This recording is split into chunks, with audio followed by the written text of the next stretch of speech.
बीते दिनों मऊगंज नगर में व्यापारी संघ उपाध्यक्ष सीताराम गुप्ता का पुत्र सोम गुप्ता के साथ मारपीट में गंभीर रूप से घायल हो गया था। सोम गुप्ता, जिसका नागपुर में इलाज चल रहा है, जिसमें मऊगंज पुलिस द्वारा आरोपियों के दबाव में उनके खिलाफ 151 की कार्रवाई को लेकर आरोप लगाते हुए आक्रोश जताया। वहीं थाना प्रभारी अनिल काकड़े का कहना है कि इस तरह के आरोप निराधार है। मामला जांच और विवेचना में लिया गया है और आरोपियों के खिलाफ न्याय संगत धाराओं में कार्रवाई की जा रही है। पुलिस अधीक्षक से मिला प्रतिनिधिमंडल व्यापारी पुत्र के साथ मारपीट मामले में पुलिस के कार्यशैली पर सवाल उठाते हुए मंगलवार को सुबह व्यापारी संघ की बैठक हुई, जहां मऊगंज में केसरवानी धर्मशाला में संपन्न होने के बाद पुलिस अधीक्षक रचना ठाकुर से मिलने पहुंचे 2 दर्जन के लगभग व्यापारियों का प्रतिनिधिमंडल के पक्ष को सुना और बताया कि उनके निर्देश पर जानलेवा हमला करने वाले आरोपियों के खिलाफ विवेचना में हत्या का प्रयास का आईपीसी की धारा 109 के तहत प्रकरण दर्ज किया जा चुका है। साथ ही उन्होंने निष्पक्ष जांच और सख्त कार्रवाई का भरोसा भी दिया है। इस मुद्दे को लेके एसपी मैडम से मुलाकात की।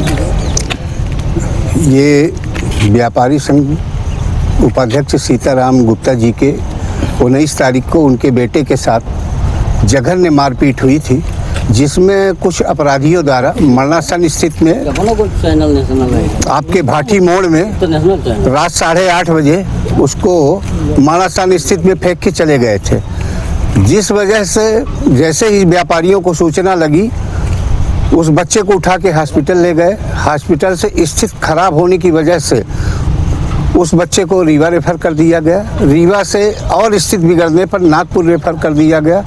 हम लोग थाना पुलिस पहुंचे, जहां पे घंटों प्रयास करने के बाद एक मुंशी मिला। मुंशी जी ने ये कहा कि जब तक थाना प्रभारी नहीं आएंगे तब तक आपकी प्राथमिकी नहीं दर्ज होगी। हम लोग घंटों उनका इंतजार करते रहे। घंटों बाद थाना प्रभारी महोदय थाना परिसर में आए, जिसके बाद संतोषजनक जो स्थिति परिस्थिति थी, जिस तरह से हत्या जैसे जघन्य अपराध को अपराधियों ने अंजाम दिया था, वो धाराएं न लगा के 1-0 पे मुकदमा कायम करके और उसको जिस तरह से मारपीट किया गया है, तो आप लोग पुलिस कार्रवाई से संतुष्ट नहीं हैं क्या? संतुष्ट नहीं थे, जिसके लिए 22 तारीख को जो अपराध हुआ उस संबंध में कार्यवाही करने के लिए हम लोगों ने पुलिस अधीक्षक महोदया को एक ज्ञापन दिया था। और ज्ञापन में ये दिया था कि यदि 3 दिन के अंदर समुचित कार्यवाही नहीं हुई तो हम व्यापारी अपनी दुकानें बंद करके और मऊगंज बंद का आह्वान करेंगे, जिसकी सारी जवाबदारी शासन प्रशासन की होगी। 3 दिन बीत जाने के बाद हम लोगों ने निर्णय लिया। आज सभी व्यापारी हम एक बैठक बुलाए। बैठक के माध्यम से ये सुनिश्चित किए कि चलिए अल्टीमेटम पुलिस अधीक्षक महोदया को देते हैं और इसके बाद कल नगर बंद करा के अपनी न्यायोचित मांग को रखेंगे कि हमारी मांगें समझी जाए। इस ऐसे जघन्य अपराध की पुनरावृत्ति ना हो कि आज मेरे साथ हुआ कल और किसी के साथ हो और अपराधियों के हौसले बुलंद होते जाए। उनको ये लगे कि ठीक है, किसी को मार दो और कल छोटा सा मुकदमा लगा के पुलिस छोड़ देती है। आप लोगों ने आज मुलाकात की है एसपी से, जैसे कि मऊगंज नगर में आपराधिक गतिविधियां बढ़ती जा रही हैं, तो इस संदर्भ में मतलब कि कुछ बातें कुछ आज क्या कहा गया? नगर के सुरक्षा के लिए हमने कप्तान महोदया से बात की थी। उसमें 4-5 दिन पहले भी ये बात हुई थी। 5 दिन से नगर की इनकी पुलिस व्यवस्था समुचित ढंग से बहुत अच्छे से चल रही है। और इस केस में सीताराम जी के लड़के के ऊपर जो प्राणघातक हमला हुआ, उसमें आज हम लोग संतुष्ट हो गए कि पुलिस अधीक्षक महोदय जो एग्जैक्ट धारा है, अब उससे बड़ी कोई धारा नहीं, वो उन्होंने लगा के हम लोगों को संतुष्ट कर दिया। और हम लोग आज बहुत खुश हैं कि कम से कम ऐसे अपराध ना बढ़ें, ना हो, दोबारा किसी के साथ पुनः ऐसी स्थिति ना हो, ये मैसेज अपराधियों में जाए। नहीं, जैसे कि अपराधियों को पुलिस ने पकड़ा था, तो इसमें पुलिस ने द्वारा छोड़ दिया गया, तो इसमें आपका क्या कहना है?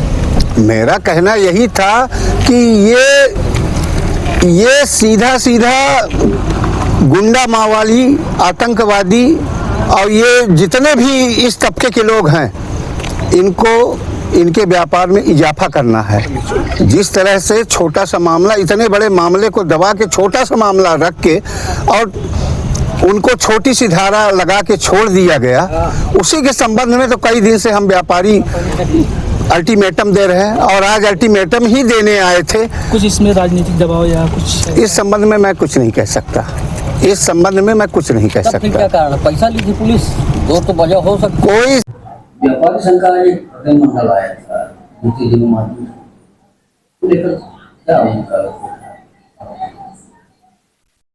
आज वो आए थे मेरे पास में ऑफिस में आकर के उन्होंने अपना पक्ष रखा है और उन्होंने